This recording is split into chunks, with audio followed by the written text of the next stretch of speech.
Gua bikin video tamparan seperti ini, sebenarnya gue pengen dunia ini jadi lebih baik, ya. Gue pengen kalian lebih baik, gue udah ngelihat arahnya dunia ini akan kemana dan gue nggak pengen kalian itu terjerumus jadi orang-orang yang nggak diinginkan di masyarakat. Gue pengen kalian semua yang nonton ini, itu selamat di dunia yang menurut gue pribadi itu menuju ke kehancuran. Kalian jangan pikir dengan kemajuan teknologi ini akan justru memudahkan umat manusia. Betul, ya, untuk para teknokrat gue sebutnya. Jadi untuk para orang-orang yang menguasai teknologi ini, ya, yang akan duduk ibaratnya di paling atas kasta manusia ini akan sangat menguntungkan. Tapi untuk mereka atau kalian yang sedang di bawah sekarang atau di tengah bahkan, karena gue bilang kelas menengah itu akan hilang, hanya akan ada para teknokrat di atas, orang-orang yang menguasai teknologi termutakhir, dan orang-orang yang tidak menguasai teknologi. Dan gue percaya ya laki-laki itu nggak boleh jadi banci lagi di era zaman sekarang. Dunia akan lebih baik ketika laki-laki itu sudah banyak yang gue bilang punya biji ya. Bukan cuma laki-laki banci. Kalian akan melihat perubahan kelas sosial yang kalian belum pernah lihat seumur hidup kalian dalam waktu 5 tahun ke depan ya. Di 2030 ini agenda dunia.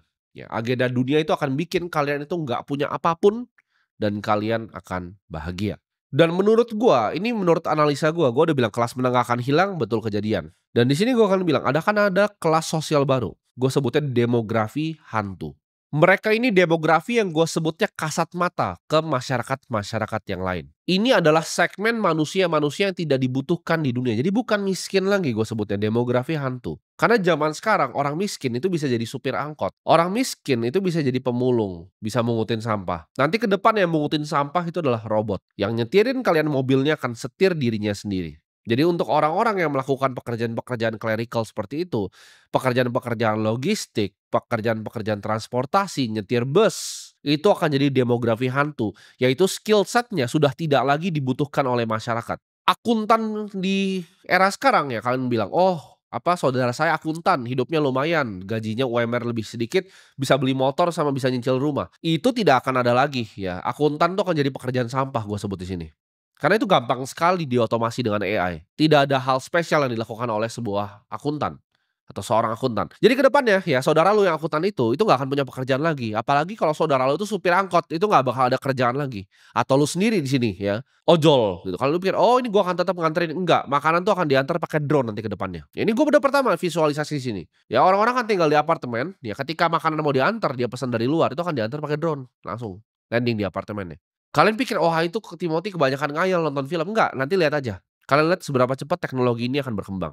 Demografi hantu ini lu nggak bisa lari ya. Ini akan jadi underclass yang baru. Ini akan jadi polemik di masyarakat dan suara kalian udah nggak didengerin. Kenapa? Karena zaman dulu ya selalu dari dulu kan ada raja, gue sebutnya gue udah bilang berkali-kali, ada raja, ada budak. Kenapa budak itu nggak bisa terlalu diapa-apain? Karena satu, mereka bisa berontak kan. Budak itu bisa berontak. Dan kedua, budak itu actually dibutuhkan ya. Budak itu dibutuhkan dari segi keringat dia ya. Jadi waktu dan tenaga seorang budak itu dibutuhkan untuk bangun-bangun piramid. Waktu dan tenaga budak itu dibutuhkan untuk bangun-bangun jalan, untuk bangun-bangun irigasi. Jadi budak ini sangat penting dan krusial sebenarnya dalam hierarchical society.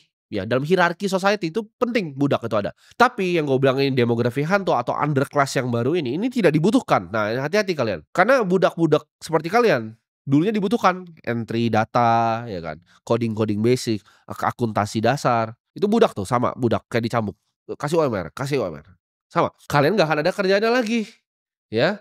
Jadi kalian jangan panik nanti ketika ini semua sudah terjadi. Gue udah ngomong pertama di sini dari tahun 2025. Dulu gue bilang kelas menengah akan hilang, kalian ketawa. Dulu gue juga bilang, kalau sertifikat rumah itu bukan punya kalian tuh nggak punya apapun, itu cuman kertas bos, ya. Kertas yang dibuat sama pemerintah, lu tidak punya kuasa akan kertas itu. Mereka bangun proyek strategis, kertas lu itu nggak berguna. Gue udah ngomong kayak gitu sampai gue berbusa, tapi dulu gue diketawain, tapi sekarang kalian udah gak ketawa lagi kan. Ketika satu persatu yang gue omongin di video-video seperti itu jadi kenyataan, lu mulai mikir, oh seberapa goblok dan arogan gue untuk gak dengerin Timothy. Gue nggak lebih pintar ya ternyata dari dia, ya itu kenapa lu miskin, gitu. Kalian harus paham ya bahwa kebanyakan tentang manusia ya, tentang manusia. Konstruk yang manusia ciptakan sendiri seperti moral, hukum, dan bahkan uang. Kan gue selalu bilang uang itu palsu. Uang itu kertas, it's not real. Money is paper, diciptakan oleh beberapa orang di Jekyll Island. Semua konstruk yang kalian pikir ini real itu cuma untuk kandangin kalian jadi budak. Ya ini nggak real. Apakah ada orang yang kebal hukum di Amerika? Ada. Lu kira orang-orang yang ngerampok emas di Afrika itu bisa kalian tangkap? Mereka tuh benar-benar definisi kebal hukum. Apakah ada moral di sana? Ketika orang mau expose mereka tinggal ditembak, mayatnya di bawah. Konstruk-konstruk sosial yang kalian pikir ini ada, ini nggak ada ya. Itu semua hanyalah sebuah ilusi. Semua ilusi. Kemampuan lu untuk memilih ya, lu pikir lu pilih dengan otak lu sendiri, dari algoritma-algoritma yang disuguhkan ke lu, yang dibikin sama perusahaan-perusahaan algoritma yang advance, itu semua by design, by system. Lu mikir lu mau sekolah bangun pagi itu semua didesain by system. Nggak ada hal yang lu pikirin sendiri, nggak ada. Kalian itu hidup di dunia dengan teori Darwinian, di mana yang kuat itu akan selalu menang, yang kuat itu akan selalu jadi raja. Selalu ada preman yang bisa nguasain para budak-budak ini, dari zaman manusia, awal manusia. Preman yang lebih kuat akan perang dengan preman yang lain. Ya, selama masih ada laki-laki di dunia ini pasti selalu ada namanya yang perang. Nah, ketika gue bikin konten-konten tamparan seperti ini, kadang ada beberapa pertanyaan yang menggelitik gue. Sering sekali ada yang bertanya hal-hal nggak penting, makanya gue mau tamparin kalian semua biar keluar dari mindset cowok-cowok banci. Banyak pertanyaan yang nggak penting kayak misalnya, "Kalau gue ditinggalin sama cewek gue gimana, Bang?" Itu pertanyaan yang kalian tuh banyak sekali tuh tanya ke gue gitu, "Kalau gue ditinggalin cewek gue gimana, Bang?" Gue paham dan gue mengerti, ya ketika kalian ditinggalin itu mungkin dunia kalian seperti terbalik, ya. Kalian ngerasa, "Wah, ini udah kiamat ini." Ya kan? Patah hati, sedih, kalian merenung sendiri begitu. Tapi lu percaya sama gua, ya ini hukum konservasi dari energi. Energi itu tidak bisa dihancurkan, itu hanya bisa dipindahkan. Jadi ketika lu punya energi seperti itu, bagusnya lu pindahin untuk hal yang lebih positif untuk diri lu sendiri. Lu nggak perlu ngemis gitu kan, "Please please terima aku balik," gitu setelah lu ditinggal. Dia tuh udah nggak peduli sama lu. Lu harus paham bahwa dia itu tidak peduli sama lu. Lu nggak sespesial itu di hidup dia. Yang lu pikirin adalah gimana cara pakai energi yang tadi lu rasakan untuk bikin diri lu jadi yang lebih baik. Lu nggak pikir gitu pakai akal sehat lu bahwa lu dari kecil tuh dibesarin sama nyokap lu sendiri. Tapi yang lu lebih peduliin adalah cewek yang lu baru kenal selama 3 bulan dan ketika lu ditinggalin lu sedih gitu kan. Sedangkan nyokap lu di rumah tuh nggak bisa makan, dia ngantri gas 3 kilo ya. Tapi lu pedulin orang nggak penting ini di hidup lu. Percaya gua kalau lu dengerin semua yang gua omongin nih ya, gua percaya hidup lu akan jadi lebih baik dalam waktu 3 tahun. Gue janji nggak lama 3 tahun. Dan dalam 3 tahun lu akan lihat balik, lu mikir, "Kok gue dulu suka sama dia ya?" Makanya gue bilang cowok zaman sekarang tuh jangan kebanyakan deh kayak banci ya. Lu diputusin, lu tulis panjang-panjang chat kayak William Shakespeare. Wah, panjang banget itu lu tulis kayak wah, lengkap deh itu semua. Nggak perlu, ya. Yang lu perlu lakukan adalah bilang terima kasih. Lu nggak perlu marah juga, nggak perlu marah, nggak perlu lebay. Bilang aja terima kasih, ya. Udah, habis tuh. Lu fokus jadi yang terbaik diri lu fokus di industri 2 yang gue bilang tadi. Gue juga kadang ada teman gue datang ke gue, kayak dia nanya saran gue gimana nih, gue diputusin nih sama cewek gue nih. Gue ditinggalin dia sama cowok lain gitu kan. Gue sedih sekali, cewek lu tuh udah sama cowok lain, dia nggak peduli sama lu. Terus gue lihat kan, "Oke, mana cewek lu?" Dia bilang dia berbulan-bulan sampai sakit hati karena ceweknya nih, gue bilang. "Ini lu nyari LC juga ada yang bentuknya begini," gue bilang, ya. Nggak spesial-spesial banget gitu, average gitu, rata-rata gitu. Jadi janganlah terlalu lebay ya. Setiap kali lu ditinggalin, itu bukan salah ceweknya, suka-suka dia mau tinggalin lu atau enggak. Tapi biasanya ditinggalin lu untuk apa? Untuk cowok yang lebih kaya, cowok yang lebih mapan, sederhana. Jarang dia tinggalin lu buat cowok yang lebih ganteng. Ya kan?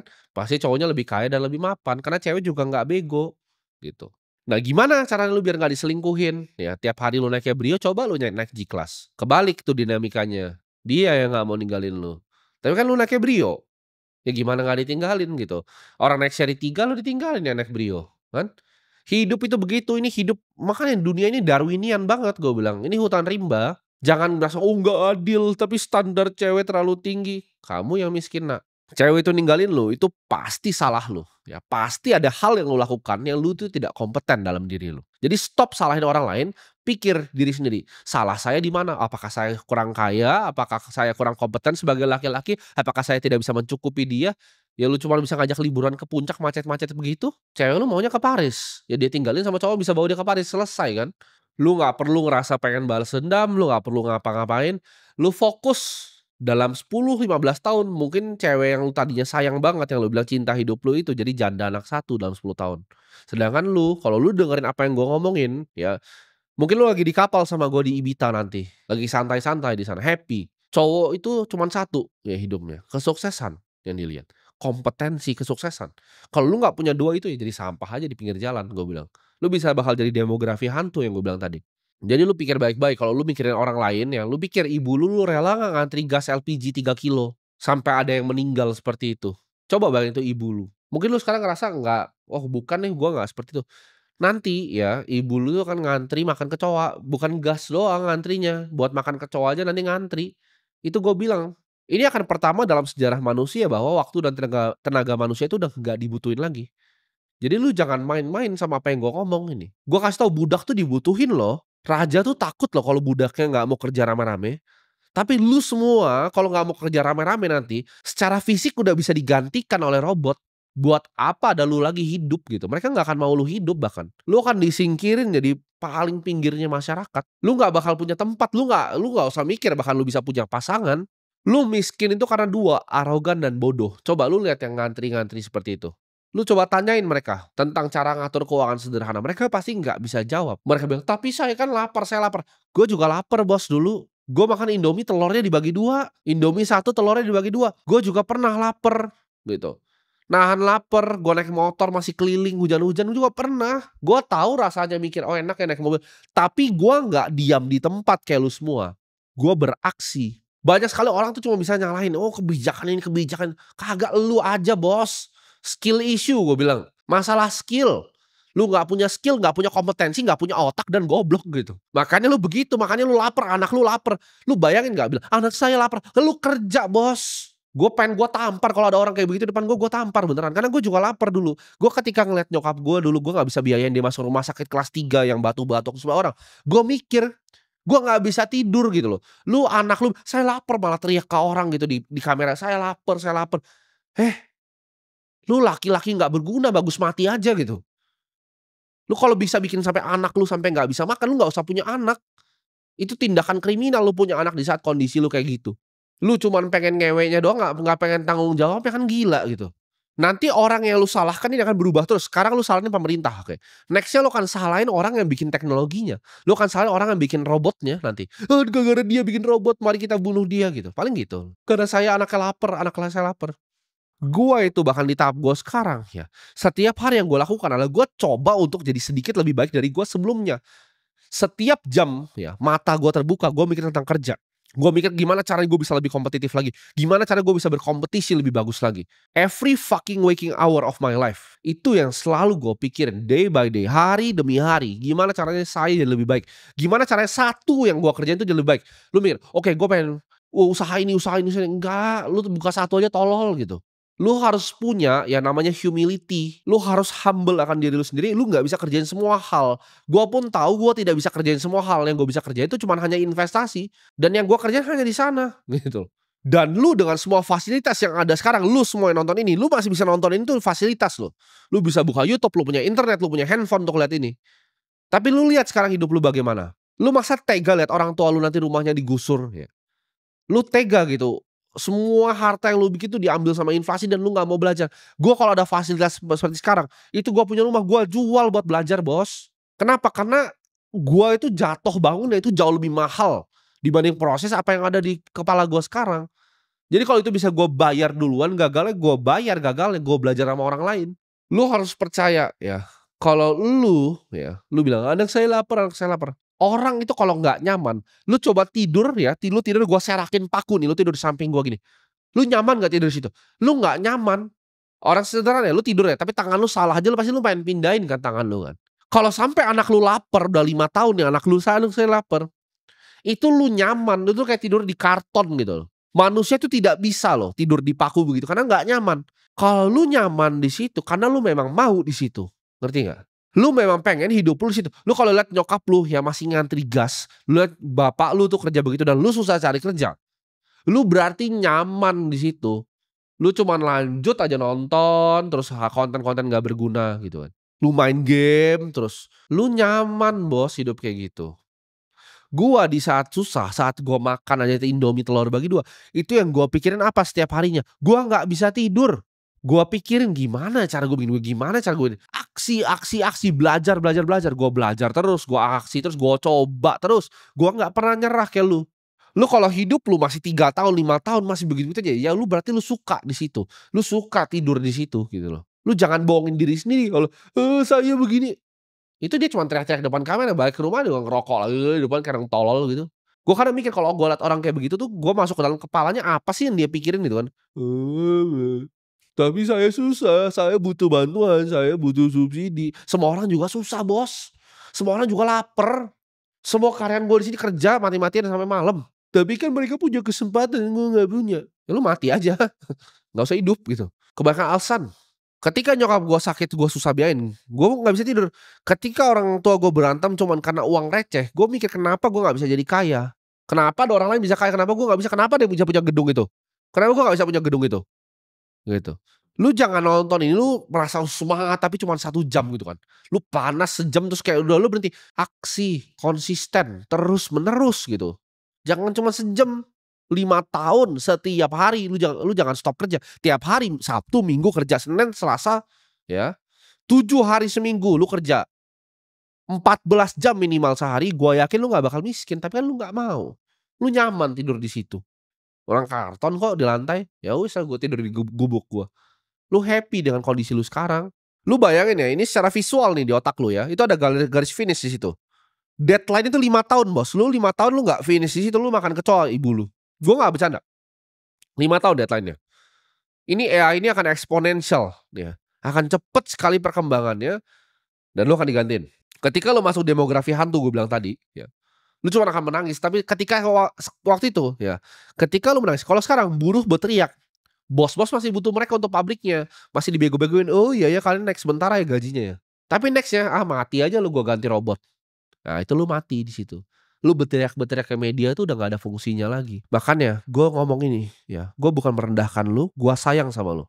Gua pengen lu berubah, gua tahu garis finish-nya itu deket, ya waktunya tuh 5 tahun lagi, ayo lari gitu, pantat lu tuh gua tampar gini, lari gitu. Kalau perlu rambut lu gua jambak, gua bawa gitu. Karena serius gua, ketika nanti udah 2030 ya, 2035, 2040, gua ngeliat orang-orang begitu, gua nggak akan kasihan lagi karena gua udah capek-capek nih, karena ngapain gua buang waktu gua. Harta paling berharga di hidup gua itu bukan uang gua, tapi waktu gua. Waktu gua tuh mahal gak bisa diambil lagi. Gua buang waktu gua ya, berbusa mulut gua ngomongin begini ke lu, biar lu bangun. Kalau lu nggak mau bangun, lu masih mau biarin diri lu nggak sayang sama keluarga lu nggak sayang bahkan sama diri lu sendiri, ya udah gua nggak bisa bantu lu lagi. Dan gua akan biarin gitu ketika lu nanti minta minta tolong nggak mau makan kecoa, gua biarin, ya. Sekarang gua tolongin lu dengan edukasi, tapi lu kalau nggak mau dengerin gua, dulu lu ketawain gua kan, "Oh dia main sekte-sektean." Lu lihat nanti yang datang ke tempat sekte-sektean yang lu bilang itu 2030 mereka jadi orang kayak gimana nanti. Ketika lu udah megang mata uang yang nggak berguna ya, kita semua udah pegang Bitcoin-nya banyak, kita ketawain lu nanti makan kecoa di situ, sekte-sektean." Memang gitu kan, biar orang miskin sama arogan tuh biar hilang aja dari muka bumi ini gitu. Lu harus paham yang gua ngomong. Sekarang lu bisa berteriak ke media karena lu masih dibutuhin, lu masih budak yang dibutuhin waktu dan tenaganya. Tapi ini pertama kali dalam sejarah manusia teknologi itu cukup canggih untuk menggantikan budak. Premisnya itu. Teknologi itu cukup canggih untuk menggantikan budak. Jadi lu jangan harap nanti ada hak manusia lu, ada hak lu ngapa-ngapain. Tidak ada hak lu tidak punya hak karena lu tidak berguna nanti ke depannya. Jadi sampai jumpa di 2030 ya. Lu kalau mau berubah, berubahnya sekarang dan now is your time.